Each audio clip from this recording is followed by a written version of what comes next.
Hi, welcome. I'm Mary and I hook books. I crochet things inspired by books that I read. And this is going to be my September 2024 reading and crochet wrap up.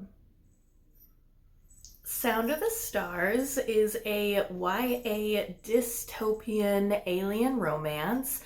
They bond an alien who is part of the invasion force and a teenage girl who is part of the resistance. They bond over their love of art, so his is music, hers is books, and they go off and try to save the world. I really did enjoy this. It wasn't written in that way that some YA can be. Like, it was enjoyable as an adult read as well as accessible to younger readers, and it had some really great consent conversations, which I really appreciate and would recommend this book to anyone new adult or YA. And for that, I made little alien dude. My cat's found a box, so hopefully there won't be too many crashes or bangs. I then read a YA horror called The Swarm, and it seems kind of ludicrous. These giant creepy butterflies come out of nowhere and like start almost zombie-like infecting people and attacking them and eating them. But it actually was done really well. There were some parts that were actually really tense and had me on the edge of my seat. And I really liked the anxiety representation. I think this is a good accessible horror. YA horror is good if you don't want a whole lot of gut and gore, and that's not really my thing. So I enjoyed it, and I made these little scary-ish looking butterflies. Constance Verity Saves the World is the second out of the 3 Constance Verity novels, and I love an older protagonist. I love the friendship. I love the side characters. I love the absurdity of what life would really be like if you were the superhero who was expected to save the world all the time. And in this one, she moves in with her boyfriend in the very first chapter, so I made them a little succulent. And I love this series, and I'm definitely going to read the 3rd one. Starter Villain by John Scalzi. I absolutely love most of John Scalzi that I have read. Some of his books don't appeal too much to me, but what I love of his, I really love. And this was my first 5-star of the month. I loved it. I mean, sentient kitty cats. Like, and they're part of an evil organization that this person didn't know that he was part of and his family owned. So, I mean, it was just so great and I loved it. Spellbound is an alternate history, what if urban fantasy, World War II, what if magic.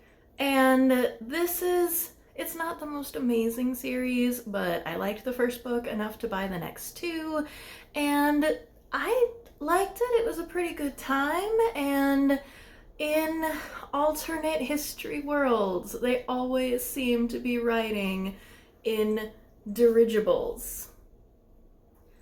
The second Ringworld book was really one of the only disappointments that I had this month. I liked the first one well enough that when they went on sale, I bought the next 3. But it was kind of forgettable.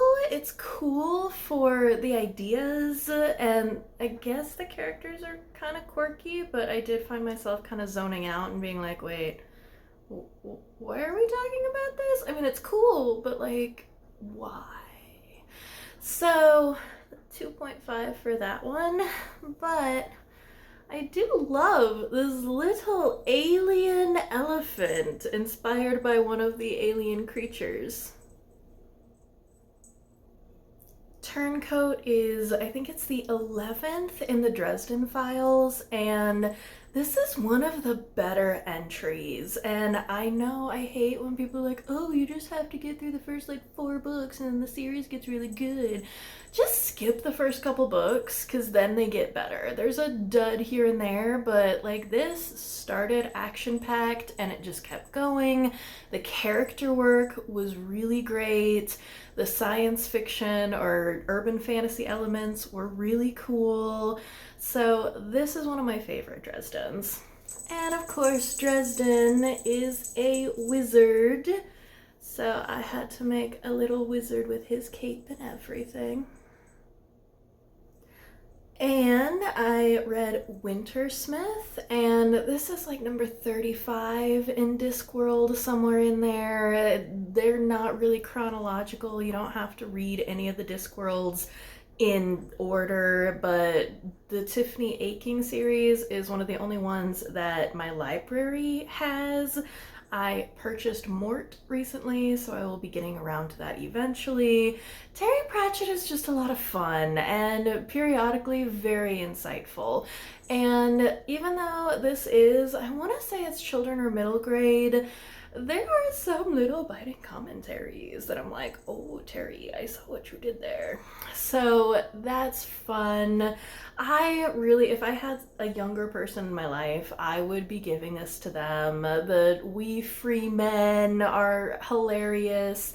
The witches and their little quirks are adorable. So a lot of fun. And of course, I had to make a little Halloween witch with her cape as well.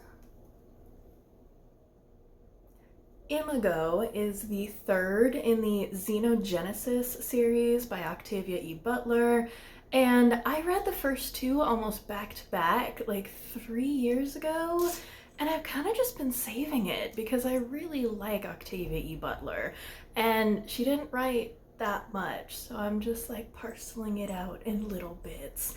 But I finally got around to it. Sequel September actually went super well for me. So this is the 3rd book, and it is the end. Sometimes the series is called Lilith's Brood, and it's her brood. It's her children and how they are living on Earth. And the science fiction elements are so cool in this series. They're not like spaceshipy. Everything is biological, kind of like, I think, was it Farscape where they had the biological ship? So it's just so interesting. And there's such a comment about the need to be touched and loved. And maybe that's why I procrastinated it, because like that touch starvation is an important part of this book. And yeah, the world since the plague years has been kind of touch starved even more than it was before. So I really enjoyed it. Always love Octavia E. Butler. And I made an alien treat bag, because I do love a non-humanoid alien. I really do. So, I'm gonna take this out for Halloween. Oh, little tentacles. Sequel September kept going with the 2nd in the Monk and Robot series, and I believe it's just a duology as of right now. I hope there's more. But the 2nd one is the Prayer for the Crown Shy, and I thought that the first book was just okay, but this book, it had so many cool ideas and such amazing characters, and just, it was so good for being a 4-hour audiobook. I am so glad that I picked this up. Like, the first one, like I said, it was okay, and I understood why people liked it, but it just wasn't for me. But this one, oh my gosh, so much for me. And I tend to love humanoid and non-humanoid robots that are just so sweet. And this robot is so sweet, and he just gets so excited that he gets to have a satchel. So I made myself a satchel. And another sequel that was amazing this month was The Undermining of Twyla and Frank. And I think this is the second or third time ever I've given a romance 5 stars. I loved this. It had one of the best, most realistic bedroom scenes, and it just, their relationship. They're older, they've been through things, they don't want to deal with any nonsense. And then there's dragons that snot glitter. So this was just fantastic. And speaking of dragons, I made a cute little pink dragon guy. Hunting by the Stars is the second in the Marrow Thieves, and this wasn't supposed to have a sequel. It was a standalone, and it was a great standalone, but I am so glad that the first one had such an impact on so many people, because I think the sequel was even better. This was such a great piece of indigenous post-apocalyptic fiction. There were a couple times where it was a little on the nose, but it was so powerful. I recommended this. I was in the middle of reading it, and like I made my coworker pick up the Marrow Thieves. This was so good. I cared for these characters. I really was immersed in the world, and it also said a lot of things about our world that, yes, I read to escape, but also, like, I appreciate sometimes when these topics are handled very tactfully. So, 5 stars. I loved this. Definitely recommend it. If you can handle, like, the teeny tiniest little sci-fi elements and little dystopian elements, pick this up as soon as you possibly can. So, the premise is the only people who are still able to dream are the indigenous people, and so people are trying to take advantage of them, put them in schools to figure out why they are able to dream and other people are not. So to help get to sleep, I made a little star sleep mask.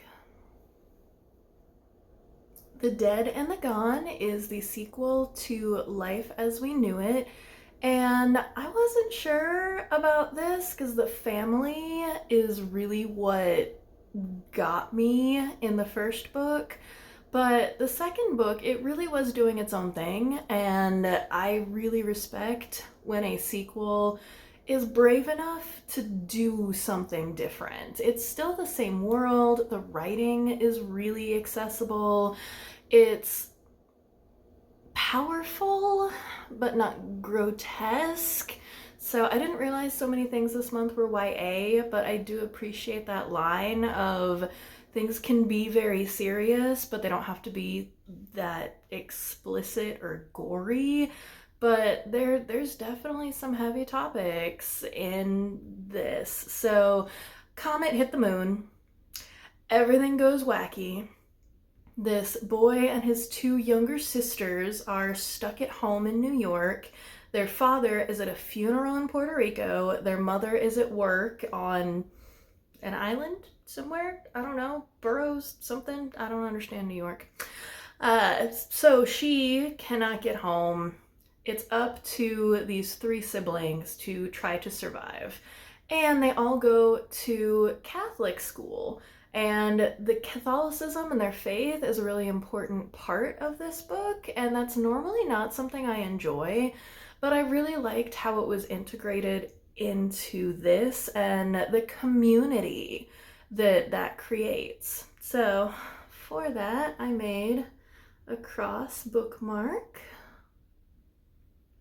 And this was so good. Definitely a great entry into the series.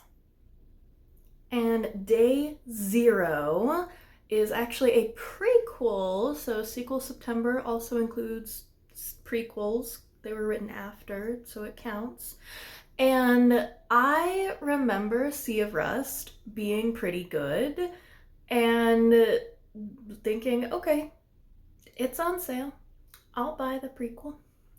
And I have never had a book so quickly grip me. And I read so much science fiction. I have seen so many ways that artificial intelligence can go wrong. I have seen so many singularities. Every so often, artificial intelligence goes right. But within half an hour of reading this book, I was like, we have to pass laws. We have to protect all sentient life. Like, we have to. This is important.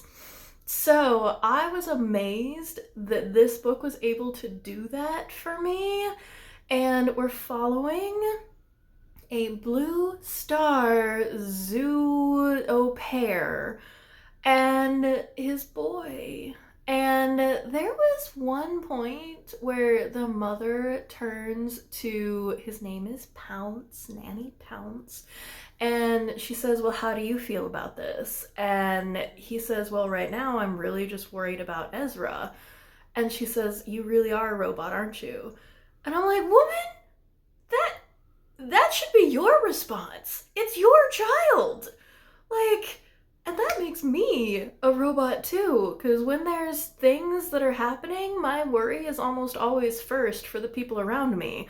That doesn't make you a robot. That, in fact, might even make you more human, because you're caring about other people more than yourself. So I just loved Nanny Pounce so much. And I loved this world. I really do love origin stories. And it was fairly short, but it was very action-packed. It brought up so many interesting thought experiments and points to ponder. So, love it, love it, love it, love it!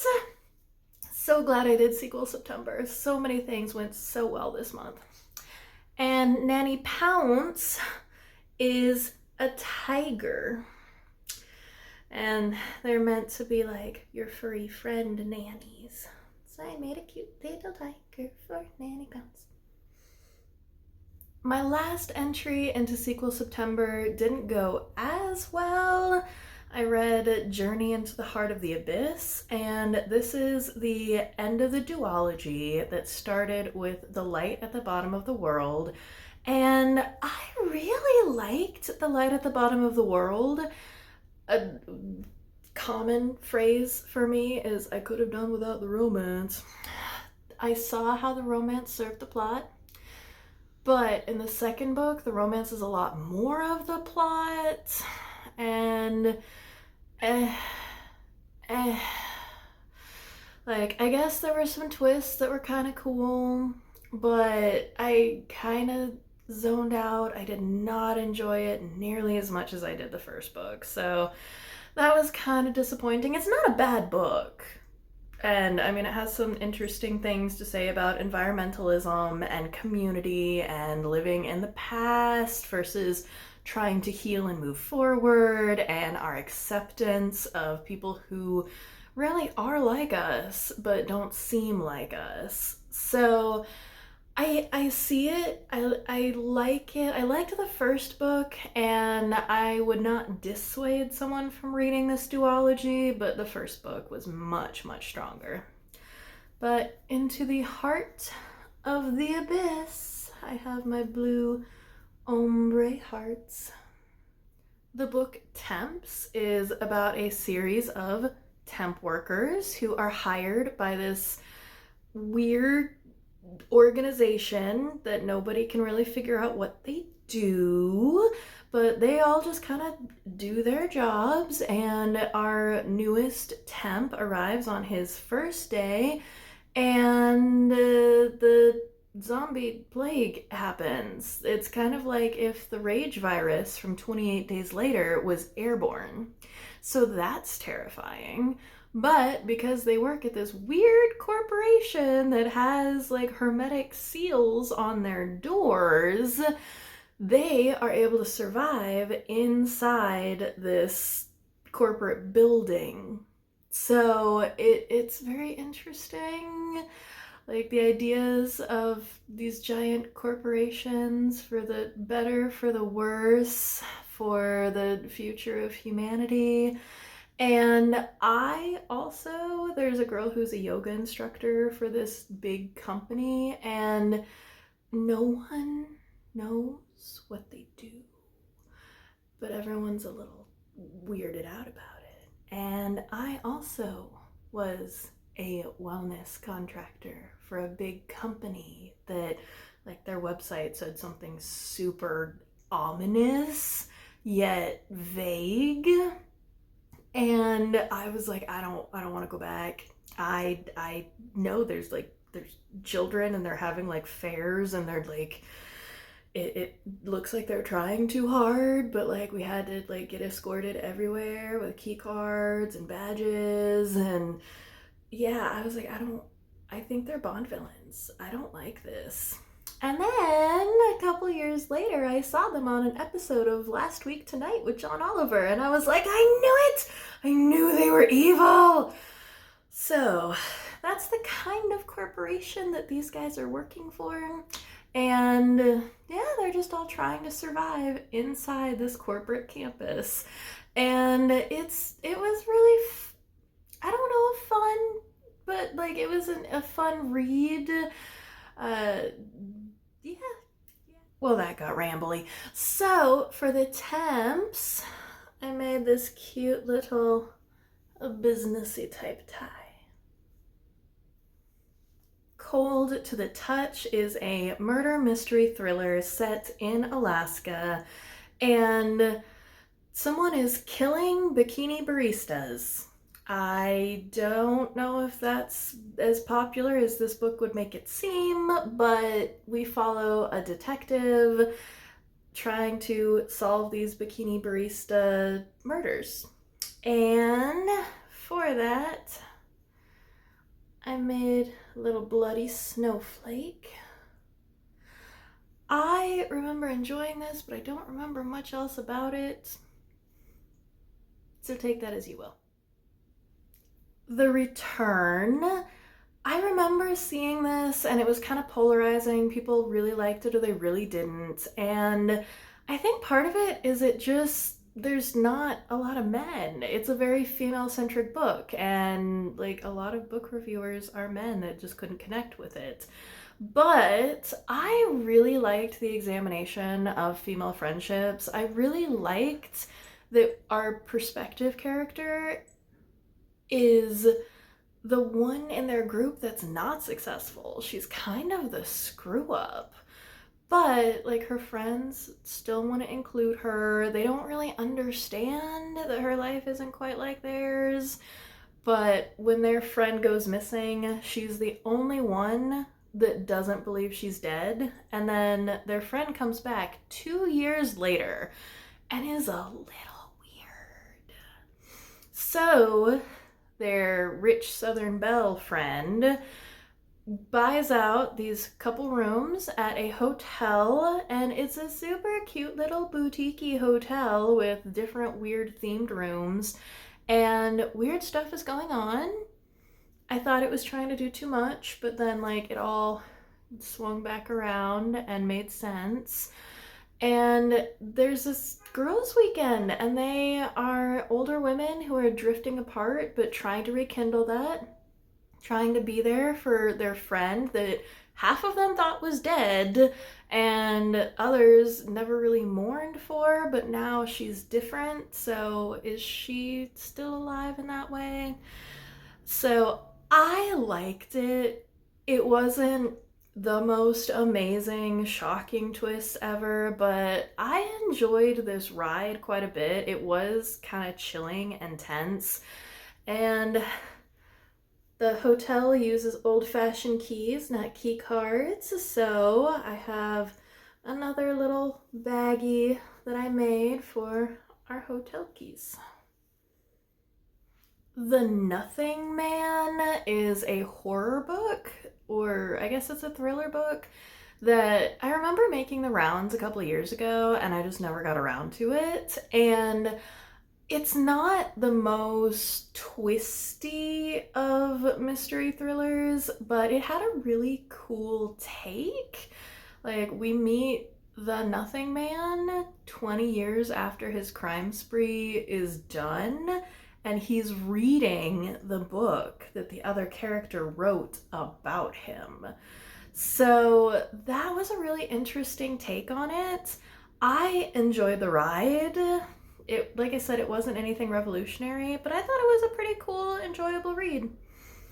And it takes place in Ireland, and I don't understand. I know this is a thing because I've seen it in so many old movies that like people can lock doors from the outside with a key and then you can't get out, but like that's a bad part of this book. But that's why there's a little key on my little Irish baggie.